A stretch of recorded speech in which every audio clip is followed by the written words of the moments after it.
Ay,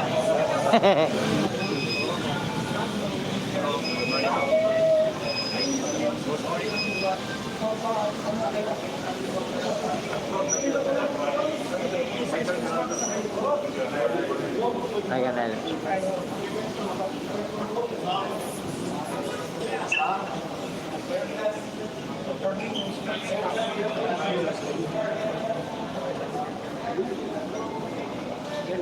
So ayan, nasa bar po sila ngayon. So kakain sila doon.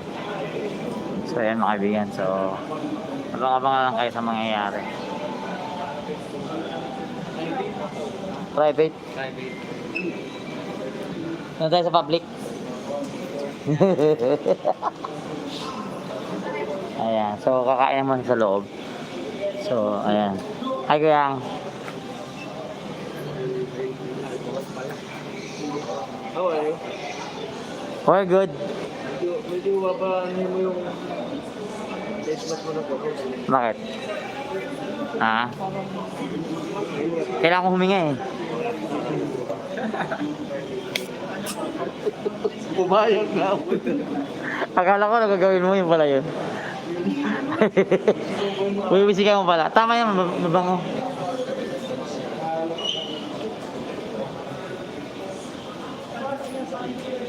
Ganda pala nito, no? Para membros solamente.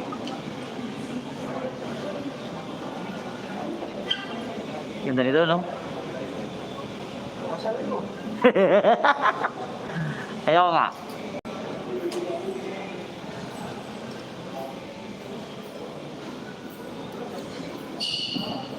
Basa-basa mati tayo dito mga kaibigan.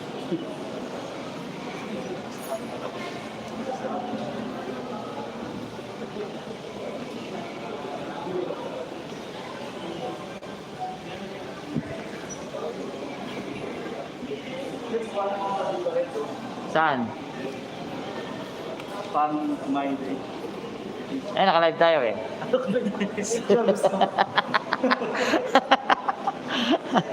Picture pala, sorry na. Ha? Hindi, cellphone na lang akong bigat eh.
Pre, yun may pre.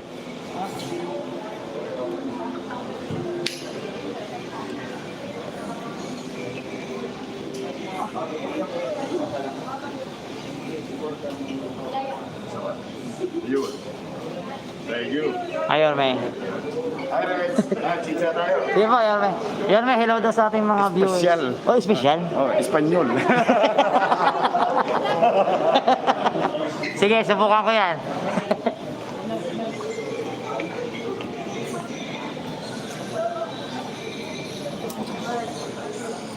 Ayan.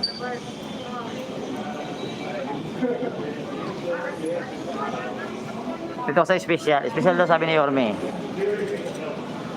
Di ba, ma'am? Hi. Oo, di ba? Special ang kakainin namin, sabi ni Yorme. So, alam na this.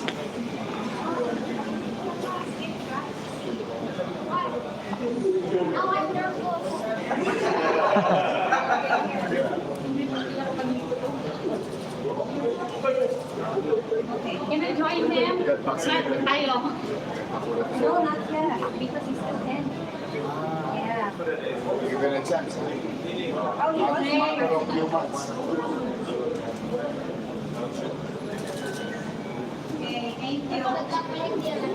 Yeah, that one yours. Para kang maligid. Anyway, in a matter of 2 months, they were lowered in cost. Right, for the young. Their size of it.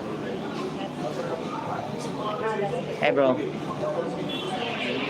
How are you? I'm okay. Okay.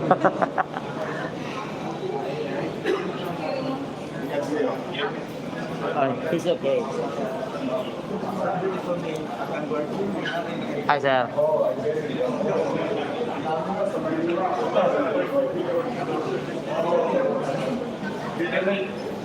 Ang ganda pala dito. Yes. Sobrang ganda, no? Ito parang one of the oldest one dito.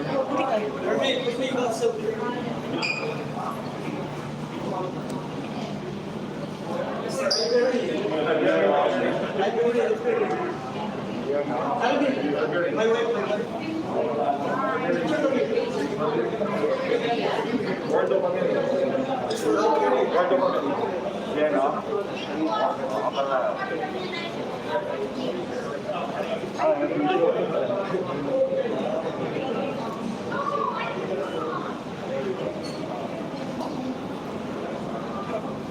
Thank you, Erwin. Masolo kayo, Erwin. Okay. Thank you, Erwin.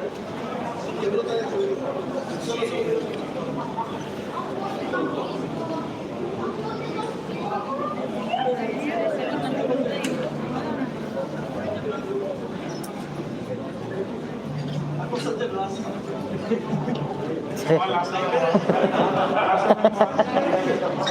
Kasama niya sa video.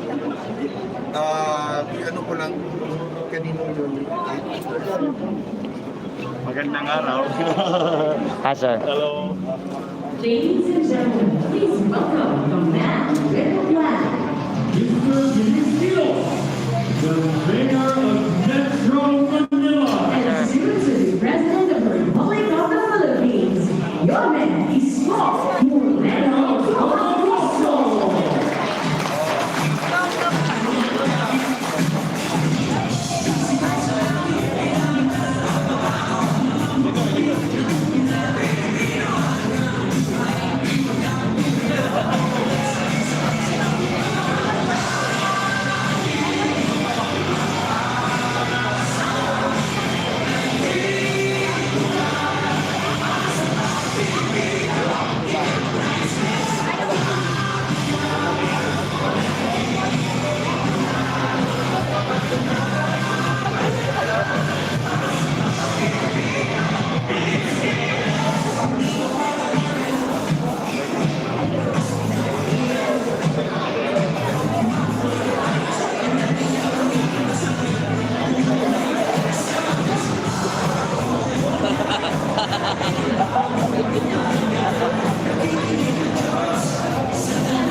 and soon to be President of the Republic of the Philippines, Mayor Isko Moreno Tomagoso.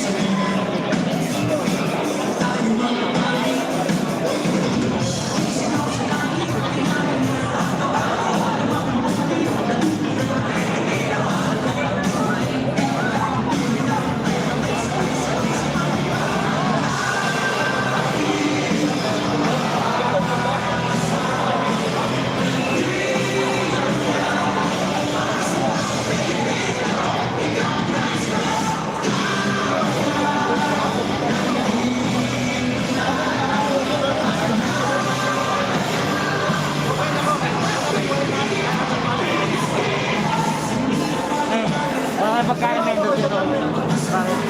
Wala kayo pagkain. Paano sa ako?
Gana dito mo.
Ladies and gentlemen, a big round of applause for Mayor Isko Moreno.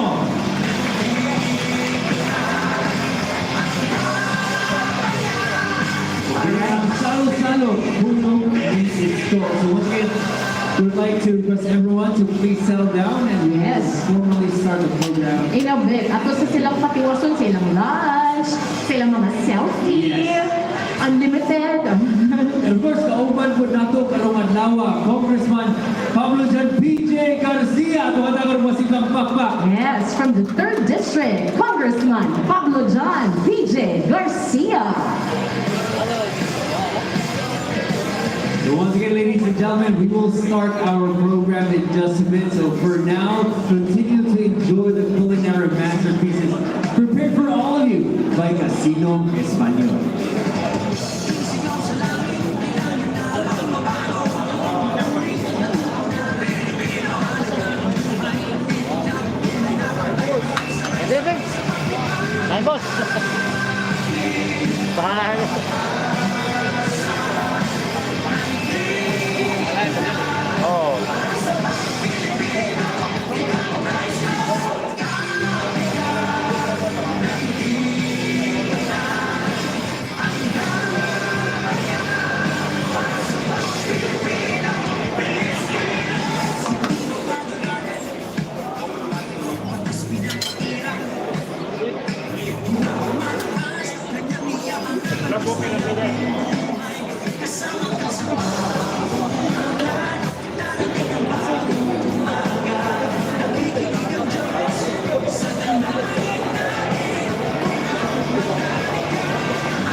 Nabigyan ako ng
Right now, we would like to request everyone to please all rise for the singing of the national anthem of the Republic of the Philippines.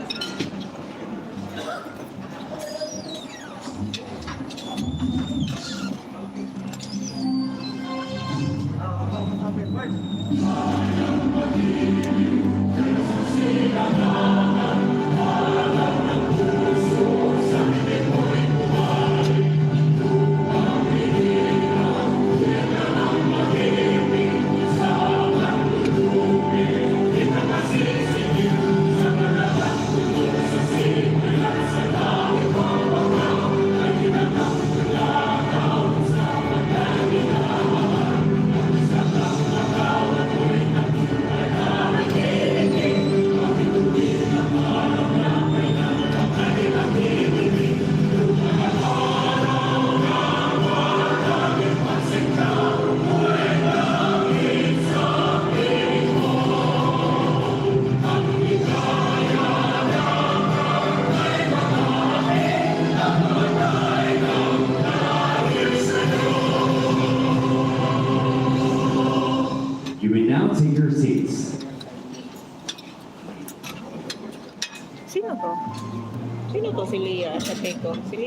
Mayong udto.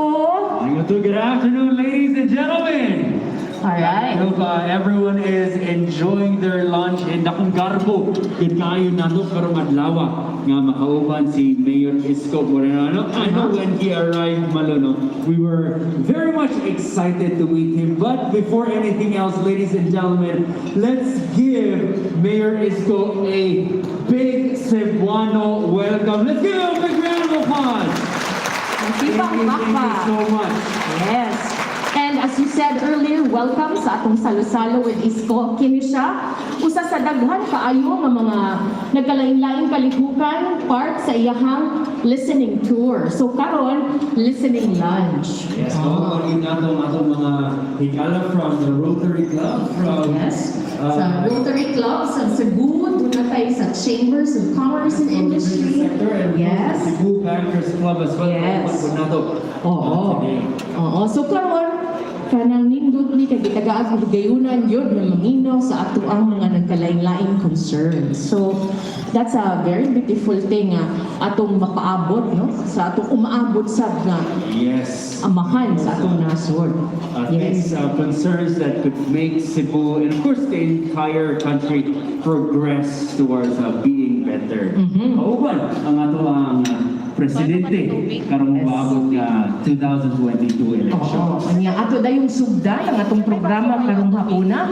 Of course, magsugod ta sa welcome remarks ug sa mensahe sad on behalf of the Rotary Clubs of Cebu. We'd like to call on the District Services Chair of the Rotary Club for Whole Visayas. Please welcome Captain Roden Paca.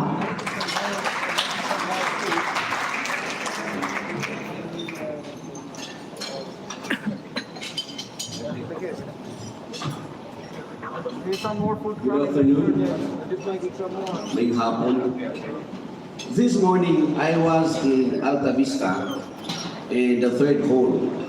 A call from our governor and the past governors came. I have to attend this activity. I closed the deal, I paid my players, co-players, and went directly here before 10 o'clock. Because this is a very important event. My respect to Mayor Esco Moreno, Congressman Pablo John Garcia, Ambassador dito Banoya. My respect also to Councilor Gardanira, Joel Gardanira, and to Mandawi Chamber of Commerce, in which I am also a member, of course, of President Stalin. My respect to Cebu Chamber of Commerce, in which I am also a member as SMA, Mr. Felix Nicom. And my respect also to a Cebu Bankers Club, led by, of course, my brother in BCBP re-election.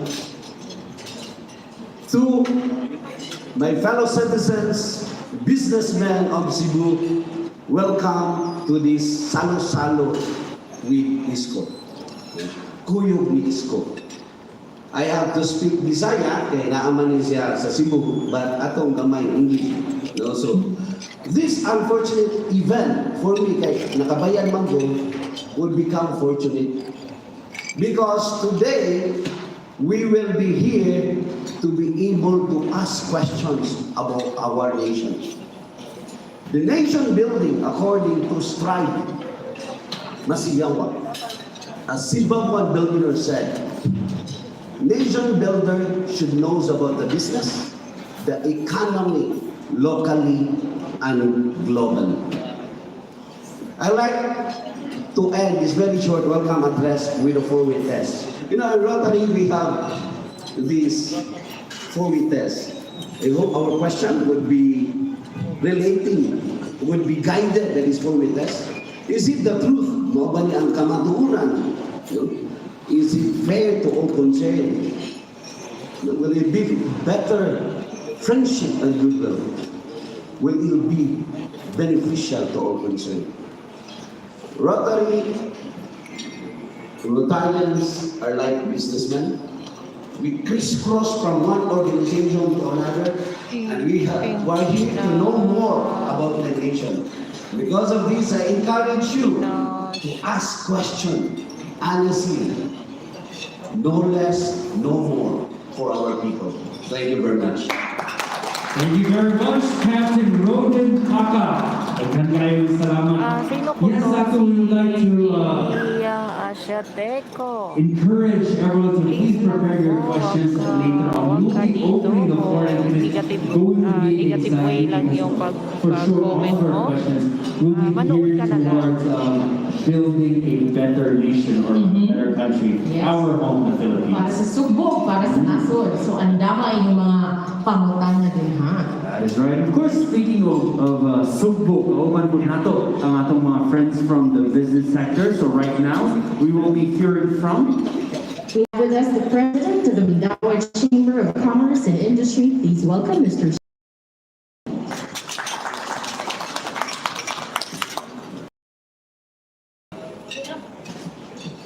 Ato siyang pangayuan ang mensahe on behalf of the business representatives na ni Ading Hikaron. A round of applause, please.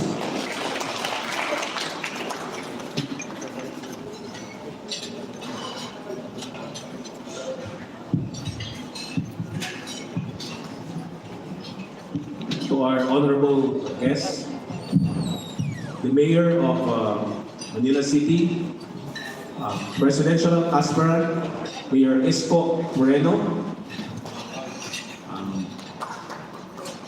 Congressman PJ Garcia, Ambassador Vito Manayo, RCC Visayas Head or Coordinator, si Captain Paka, my constant partner in many activities.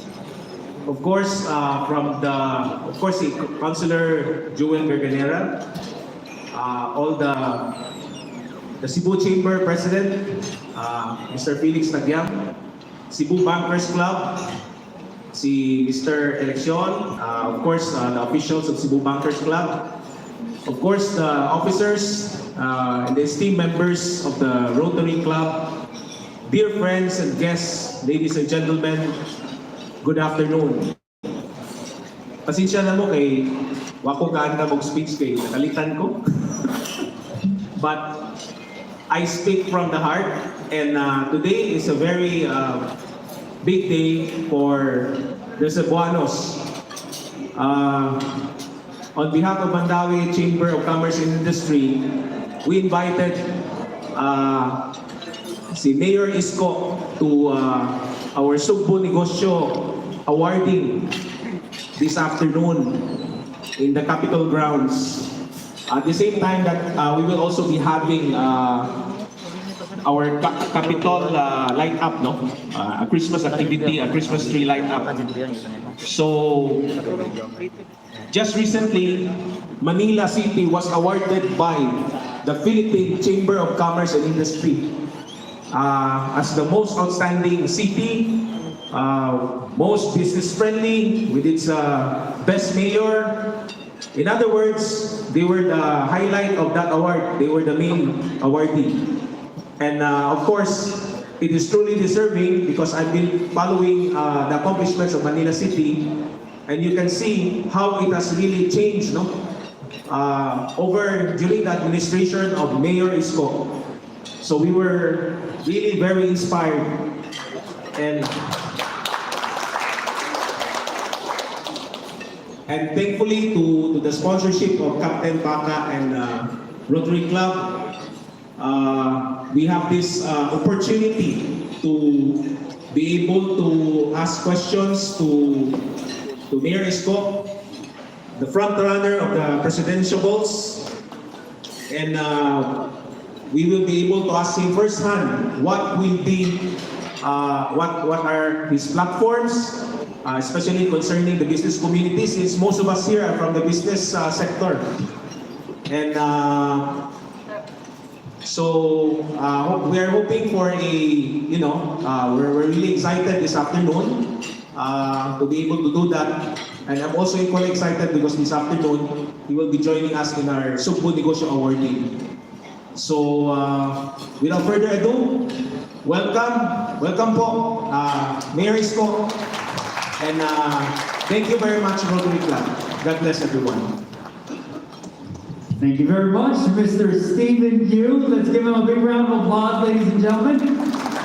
All right. So with what he said na pasidugan, most business friendly, daghang mga pasidung, I wouldn't be surprised if you have a mayor that really listens to Yes. the different sectors, no? So that's the importance of listening, and that's the importance of the listening tours that he has been conducting in different parts of Cebu.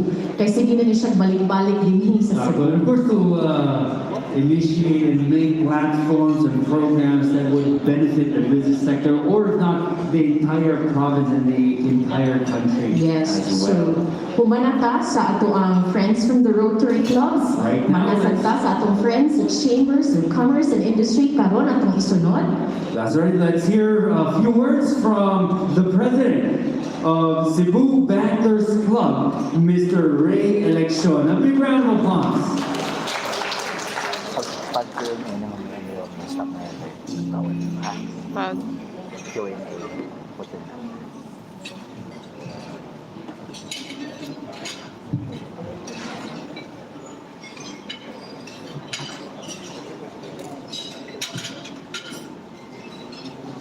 Mayor Isko Moreno, the next President of the Republic of the Philippines.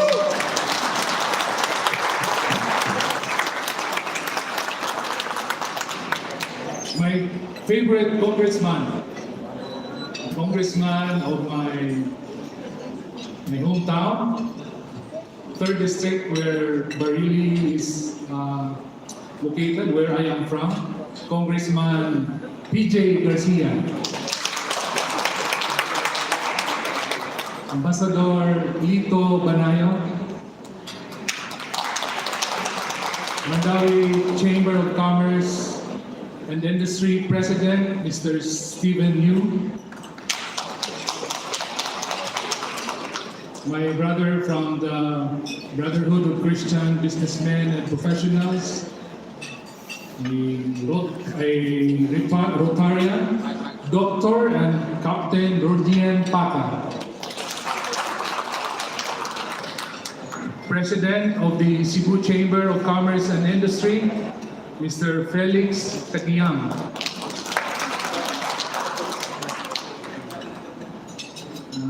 Board of Trustees of the Mandawi Chamber of Commerce and Industry and the Cebu Chamber of Commerce and Industry, Councilor Joel Garganera, sir. Ladies and gentlemen, good afternoon. It is my honor to represent a 56-year-old organization of the Cebu Bankers Club. It is a welcome opportunity for us to come close and personal with an outstanding mayor, Mayor Isko. This is quite a privilege for all of us to be asking questions and perhaps directions where his presidency is going to take us. So, welcome everybody, especially our future president, and may we have a fruitful and productive afternoon. Thank you very much. Thank you very much, Mr. Ray Eleccion, our president of Cebu Thank you very Bankers much. Oo, ganahan ko ni Mr. Ray Eleccion kay bisag wa pay eleksyon, iyan ang gideklarar nga future president of the country. I love it. Gana. Oh, karon, ay humanaman si Mr. Yes, Eleccion. it is going to be a very, very exciting and productive afternoon, Malo. As we all know, the key factor that would propel the economy to new heights is the business sector and the government working hand in hand. Yes, kinabangay para sa kalambuan sa nasod. Exactly. And as what Sir Stephen mentioned, no, we are given this opportunity today to ask firsthand our personal questions to our future president. Yes. So karon atong isunod dayon to introduce our guest speaker today. Akong ihatag kaninyo ang mupaila-ila. This is a congressman from the 3rd District, one of my favorite congressmen from the 3rd District. Unya, suod kay ni sila ni Yorme. Hindi ko kay Bao kung kabatch ba ni sila sa DATS, unsa ni sila nga. But kay Bao yun kung masuod kay sila kay bisag asa mo adto magkuyog yun silang duha. So karon it is but fitting na siya yun ang mo-introduce sa atong guest speaker. So ladies and gentlemen, please welcome our representative from the 3rd District of the province of Cebu, Congressman Pablo John BJ Garcia.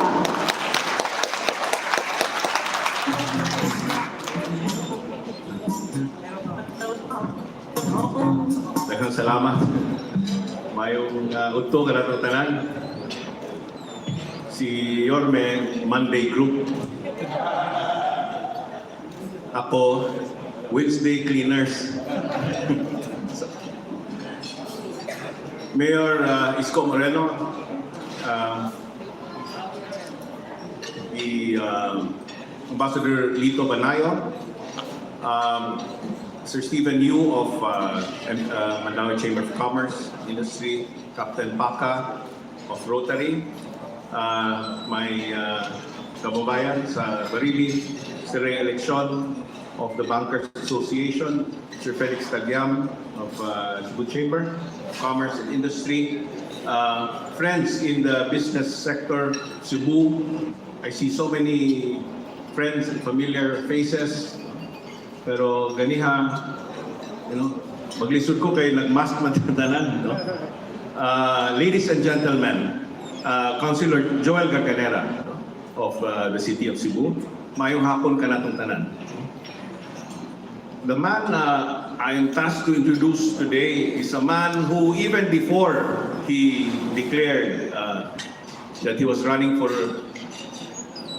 President of the Republic of the Philippines, is a man who has always fascinated me.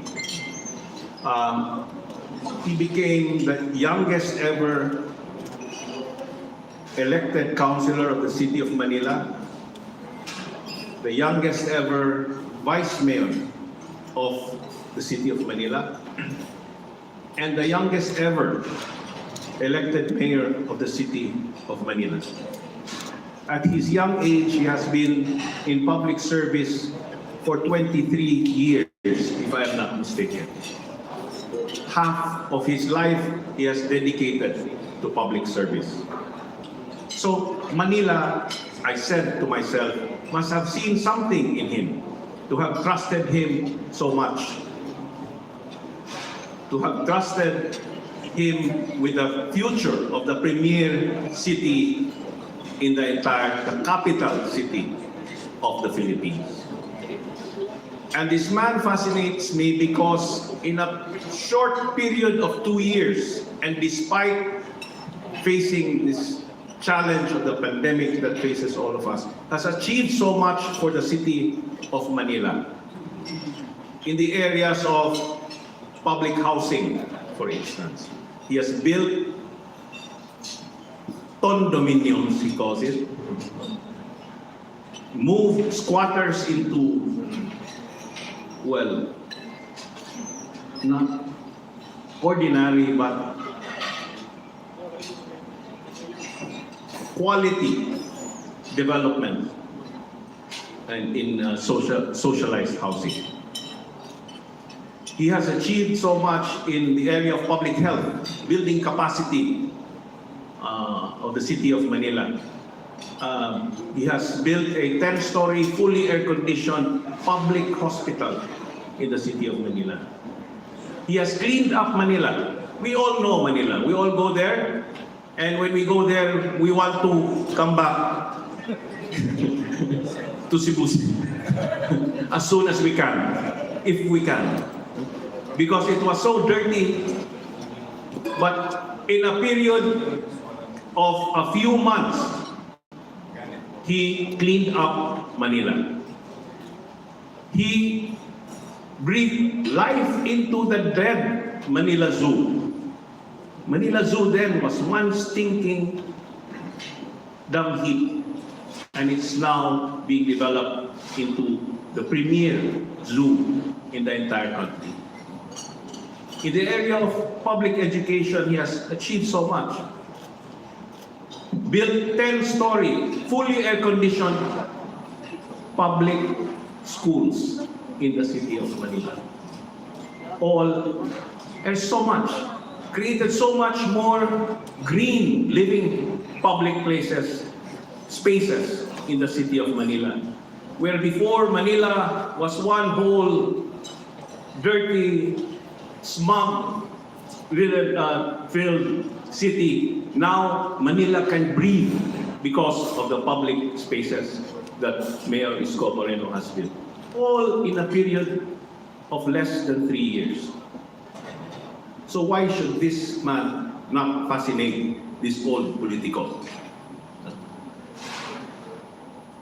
And what makes it even more impressive is if we consider the compelling narrative of this poor boy born in the slums of Tondo, who became a basurero at the age of 10 so that he could help feed his family. How he has risen from the bottom to make not just to the top, but to take the city of Manila along with him, that fascinates me. And my only wish is that he will also take the whole country with him to the top. So, ladies and gentlemen, I think it is my honor and my pride, and at the same time I'm humbled to introduce to you the next President of the Republic of the Philippines, Mayor Isko Moreno.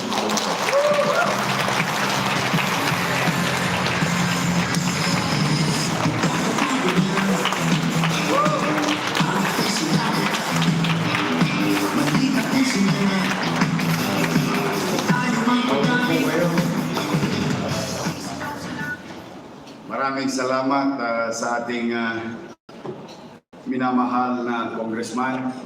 I'm humbled and honored being introduced by a good congressman from 3rd District. Parang ako na si PJ. Kabisado niyo na yung buong buhay ko. Maraming salamat, Congressman PJ Garcia. Palakpakan po natin. To my fellow Rotarians, Captain Roden Paca, District Services Chair of the Rotary Club, the whole of Visayas. To the business sector, Mr. Stephen Yu, President, Mandawi Chamber of Commerce and Industry. To the Bankers Association, and every day it's election. Buti ka pa. How do you survive every day is election? To Mr. Ray Election, Cebu Bankers Club President. To the Cebu Chamber of Commerce. Thank you sa ating Cebu Chamber of Commerce and the Chamber of Commerce and the National Office. I'm humbled with your recognition about a little over 10 days ago, wherein the city of Manila was recognized as the business-friendly city again. Hopefully, it will continue that way, and it was before. And I think some of you here today, medyo may edad naman yung iba dito, siguro inabot yung heyday ng Maynila during the 60s. No? Talagang, alam nyo, nung araw sa Maynila, nag-aagawan ng opisina. Opisina lang, ha? Opisina. Whether it is 10 square meter, whether it is 1,000 square meter, along the streets of Escolta. just to have in their tarjeta, or sorry, calling card, nakalagay, Escolta Office. But those were the days are gone. But in our own little way, we try to resuscitate the vibrancy of the city of Manila as a center of opportunity of our country, not only being the capital of the country. So, kaya maraming salamat sa inyo, sa PCCI. Last year, DTI, DILG, and other national agencies of government recognizes the city of Manila. Sabi nga, kumbaga sa awards night ng mga artista, nahakot award ng Maynila. Yung mga pagkilala sa maliit naming kaparahanan kung paano maggobyerno ng tama. At recently, Manila were put in the radar of international corporations or organization, Bloomberg Philanthropies for that matter, included Manila to compete with 600 cities all over the world. And I'm grateful to Bloomberg Philanthropies, wherein Manila and Butuan City were put into the top 50 in the world. Yung kanina pong sinasabi ni Mr. Eleksyon, yung aming mga challenges beforehand, at yung sinabi ni Congressman PJ before I became mayor, talaga pong parang wala ng buhay yung Maynila. But of course, I would like to give credit to my fellow elected officials in the city of Manila, in the likes of Vice Mayor Hani Lacuna and the members of the City Council and the department heads and the 11,000 more or less city employees doing 24/7, going beyond Call of Duty. Unti-unti pong huminga ang Maynila. And modesty aside, talagang pag nagsikap ka sa buhay, magkakaroon ka talaga ng direksyon, at kapag ikay may tinanim, meron kang aanihin. With all these laurels, recognition, and we became, and this is a very important thing, especially kayo sa mga negosyo. We were given, after more than a decade of its existence, the seal of good financial housekeeping for the first time last year. Kalahin mo isang dekada mahigit na yun. Kaya ngayon lang kami nabigyan. Now, to summarize everything, we did try to buhayin ulit that kind of opportunity in Manila. Then, while we're struggling and talking to all business sectors in Metro Manila, lahat yan, American Chamber, Makati Business Club, developer, and so on. Nag-marketing rally. July of 2019, upon assumption of office, in the next 90 days, of the first 90 days, wala na akong ginawa kundi ganitong okasyon. Itong eksaktong okasyon na ito. And I did try to make sense and ask for forgiveness of what the city government of Manila did to their business in the past.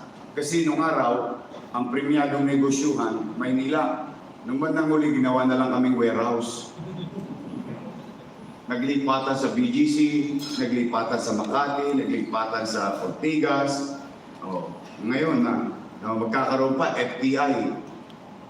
another competition for us. And there is this waiting about a few hectares still remaining in the likes of Pasay and Parañaque. Can you imagine they have open space to be made available for business? And we, dugyot na dugyot, puro libag, puro gulo, may siga dito, may siga doon. Ang daming siga sa Maynila, si Eddie at Patty, buhay na buhay. Yung taga-kolekta ba, si Eddie? Kilala niyo ba si Eddie? O, Eddie siya. Eh si Patty. Pati mga kasama niya. And I'm grateful to the people of Manila. Elected me at a very young age. In the case of City of Manila, medyo oldies ang ini-elect. Tapos medyo may ang story ng Manila medyo not brusco, but hindi ka pwedeng lelenya-lenya because you will be eaten by these people. And yung nabanggit kanina doon sa table, yung recto, for 30 years, 30 straight, more than 30 years, basurero pa lang ako, hindi na madaanan ng recto. Gone in 48 hours. You know why? That's what I told the business people on that year of the first quarter of my mandate. And I told them, I'm sorry, we'll put things in right perspective. Pagtiwalaan niyo kami ulit. No harm will come to you. Go to Manila. Do business in Manila. We will be certain with our rules. We'll be liberals in interpreting our laws and existing national laws. We will be aggressive developing our system. And we will fix our taxation system. Yes, we did, as promised. And when we tried to build, and they come. Because I'm going to tell you straightforward, as businessmen in different industries, kayo na po ang humusga.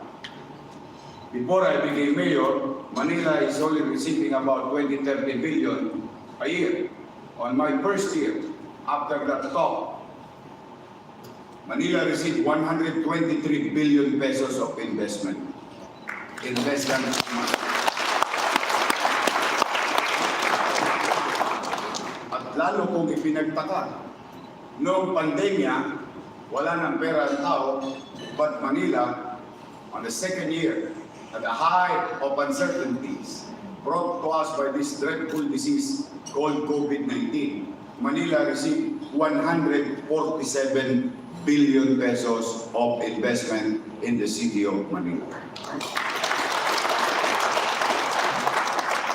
That is why, I don't know if you notice, sa Maynila, hirap kami, hindi kami mayaman, pero hindi nyo napansin, tahimik.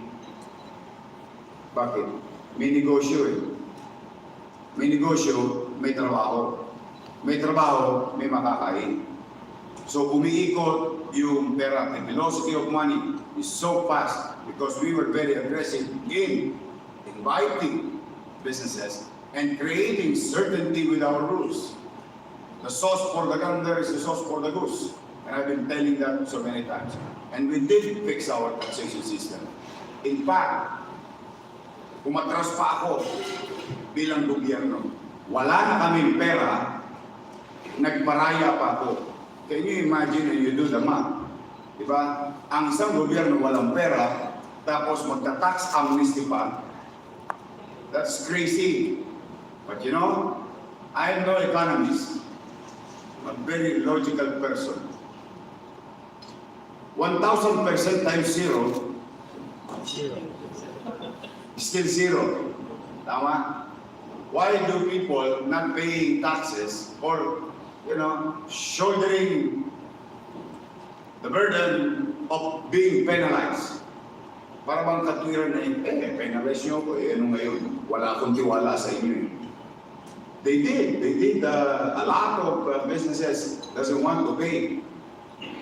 They would rather pay shoulder later on the penalties and surcharges. So when I issued and asked the City Council to create general tax amnesty, the longest ever in the city of Manila, 6 months. And they did. They did pay and start believing the city government again. In fact, today, we have received, what is the assault? We have received already more than enough ahead of time in terms of target. That's why I issued again, as a matter of cushioning the socio-economic impact of the COVID-19 to businesses and family, we issued again tax amnesty. Kung kailan namin kailangan ng pera, lagi pa kami nag-amnestiya. You know why? Because we wanted to makihati o be part of the solution of our community. Shouldering also some burden. Parang hati tayo sa bigat. Maramdaman mo may gobyerno. That's why I would like to praise literally and technically your governor. When I went here about a month ago, when she said that Sugbo, yung pinautang niya, binigyan niya ng pagkakataon ng oxygen, yung naghihingalong negosyo through the effort of the local government, and I was like, can you, if all, sabi nga, sana all, if all local government units, leaders in the local government units, ay ganito ka-episyente, malamang sa hindi wala ng problema ang national government. So I try to tell that stories to other cities and provinces on what transpired in Cebu. And I'm sharing you what transpired in Manila. I'm happy that Congressman PJ shared to you that half of my life was dedicated to public service. Kasi mukhang konti lang ang nakakalam na ako'y 23 years na sa public service.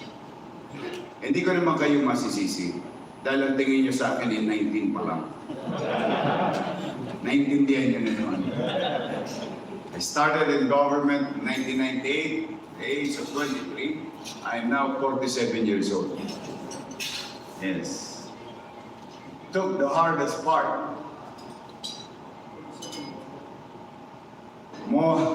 Many stumbling blocks of political world. But I survived. I survived because I always find ways. Because I'm a goal-oriented guy. I don't ask what happened between point A to point B. I want point A and I need the point B. Because results matter in life, in decision-making, policy-making, program of governance, and taking some level of risk give us some level of benefits. No risk, no return. And you know better than me because yung mga negosyante naman kayo. You have to take that decision. And in times of trouble, chaos, and uncertainty, like what we are felt a few months ago and still feeling now, and we don't know what will transpire with the brother of Megatron, which is Omicron. Susunod na po, Transformer. Kasi naubos na yung ECQ, GCQ, MECQ, Banana Q, Barbecue. Di ba, naging level 4, 3, 2, 1 na. O ngayon, di ba, yung virus is Alpha, Delta, tapos Alpha, Beta, Delta, o ngayon Omicron. Kaya susunod yan, duda ko talaga, Megatron ang dadating na sa atin. So that kind of thing that boggles or boggling in our mind creates uncertainty. But we must open, we must do business. That's why, may awa ang Diyos. May awa ang Diyos. If, with your help, all of you here, and even your friends outside of Cebu, friends and families in Mindanao and in Luzon, if I'm going to be given a chance, I'll focus on two things in the next first 2 years of that 6 years: speaking, creating, building, focusing, investing into two things: life and livelihood in the next 2 years of that government given a chance. Proteksyonan ang buhay. Ang buhay ay mahalaga, hindi mapapalitan. Palakasin natin what is the aside. I don't want to, mahirap kasi magbuhat ng bangko. But I hope, mamaya, i-GMG nyo on how we prepared our city of Manila with 2 million nighttime population and 3 million daytime population with the COVID-19 situation. And thanks to the British government, thanks to them, because I was given a chance months before the pandemic, I was sent to London to study such situation, which did happen. No? So we focus on the life, saving lives. We will continue to reinforce our capacity. We will continue to make medicines. Salamat sa Diyos. Usually ang bakuna, 5 taon bago matagpuan. Binigyan pa rin tayo ng pagkakataon ng Diyos sa matagpuan ng 1 taon lamang. Buti na lamang na-discover kagad ang remdesivir ay mabuti. Buti na lamang na-discover ang tocilizumab ay mabuti.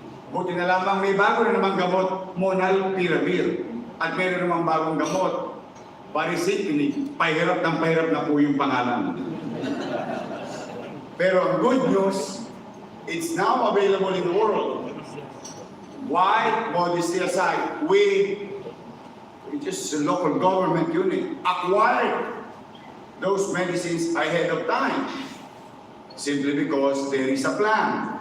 If you have a plan, and if you persevere doing such plan, which is the point A, then you will arrive in point B, which is saving lives.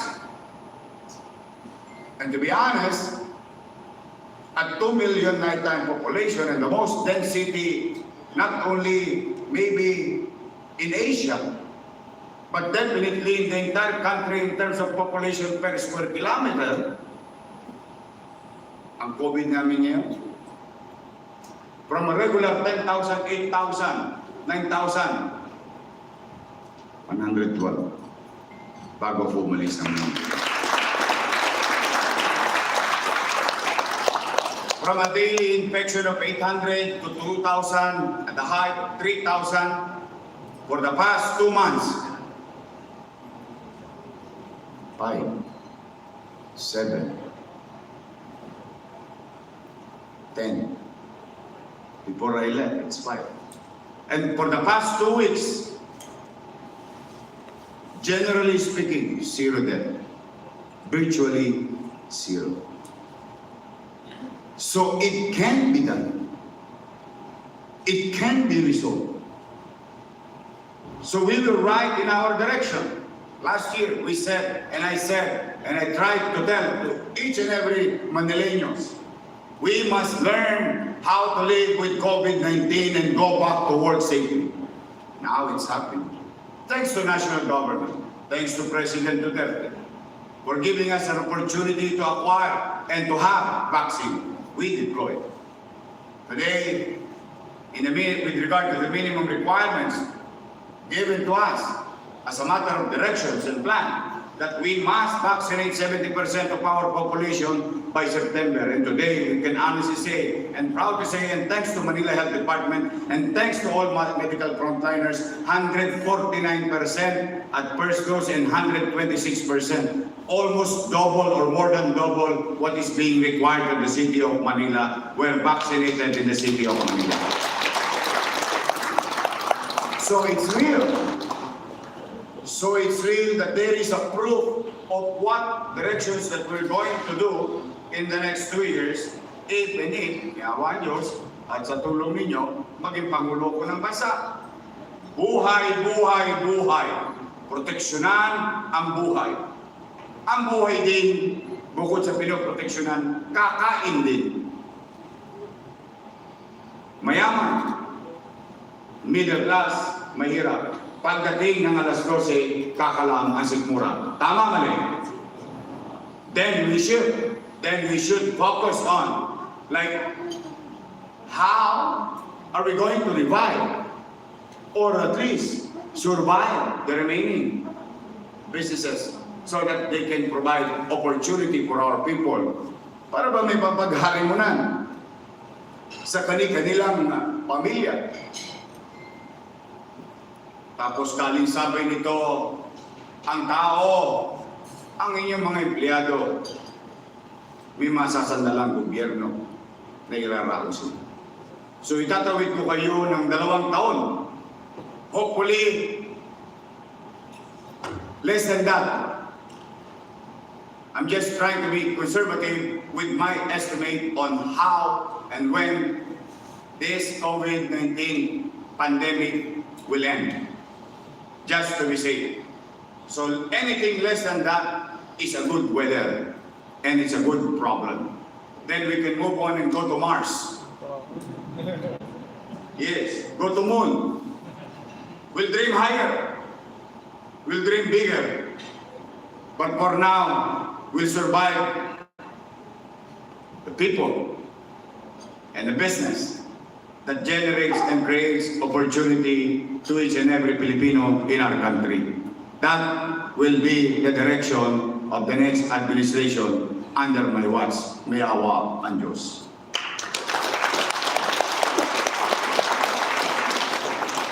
Now, instead of me talking, siguro maigi siyasatin nyo na ako ngayon. Tanong kayo, baka meron kayong katanungan na sa abot ng aking makakaya, pipilitin ko sagutin. Pero sana magkatotoo na lahat ang napunta rito sa hall na to naging presidente.